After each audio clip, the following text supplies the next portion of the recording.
Happy Monday, everybody. I hope you had a great weekend. Once again, last week was not a full market week, but this week should be, and a full one at that. So today is January 13th, 2025, and this is your Monday market update.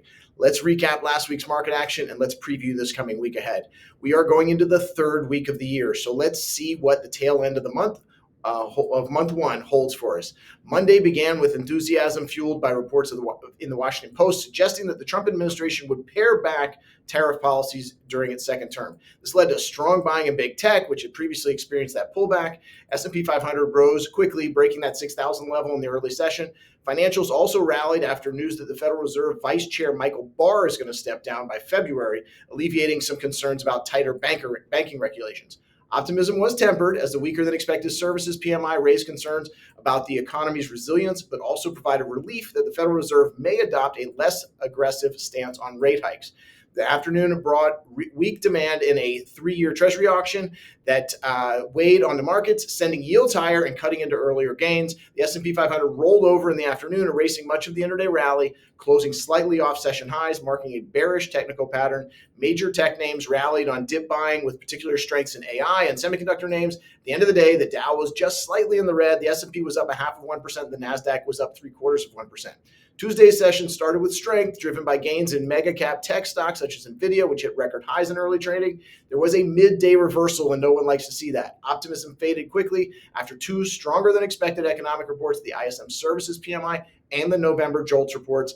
These reports signaled ongoing economic strength, stoking fears that the Federal Reserve could delay further rate cuts. This drove the 10-year Treasury yield above the 4.6% level, putting downward pressure on equities. Later in the day, a lackluster 10-year Treasury auction exacerbated selling pressure, with algos likely contributing to the steep decline. The S&P 500 closed below a key technical level of 59.25, though it did find some support at 5900, bouncing slightly into the close. Tech led the sell-off as rising yields disproportionately impacted growth stocks, and small caps underperformed as higher interest rates weigh more heavily on those leveraged companies.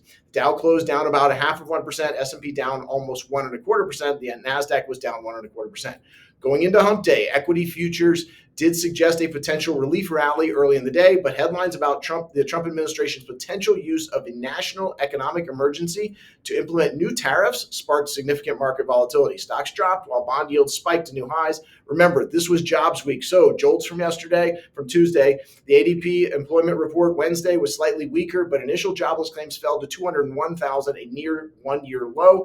This bolsters concerns that the Fed is going to pause its rate cutting cycle, adding pressure on equities. It's back. Good news is bad news. Fed head Waller's comments downplaying the inflationary impact of tariffs helped to stabilize markets.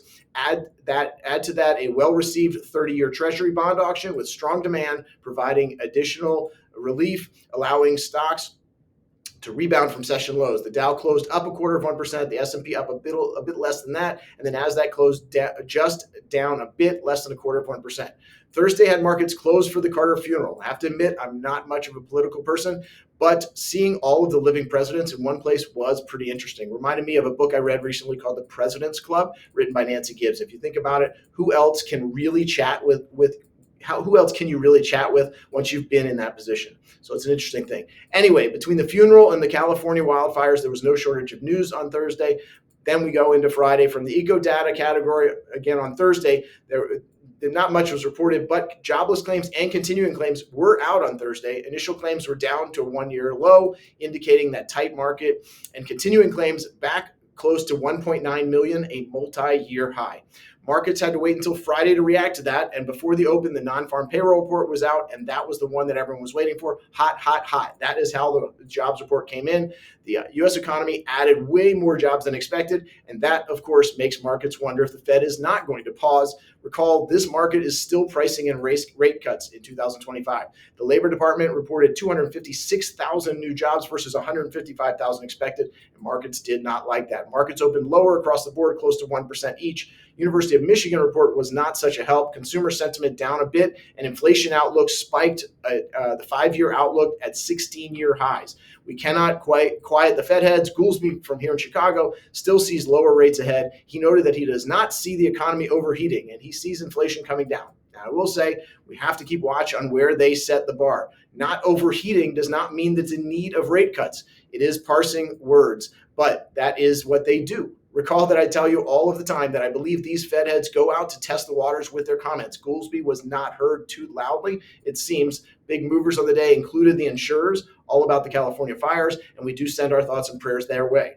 There will be a lot said about insurance as well as water and such.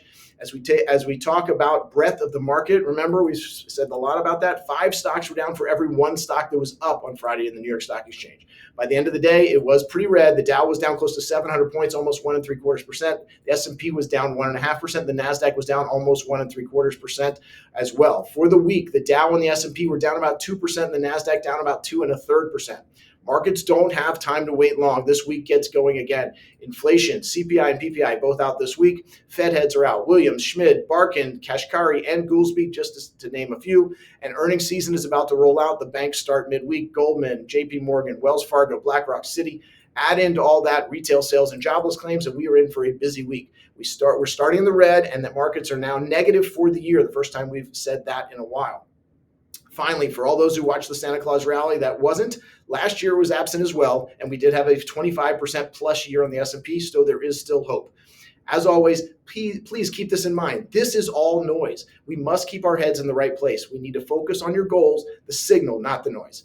These videos are to keep an eye on the tone of the market, but make a plan, stick to it. The process in our plan. That is what we're talking about on Fridays. So please check in. For now, stick to the plan, stay safe, have a great week.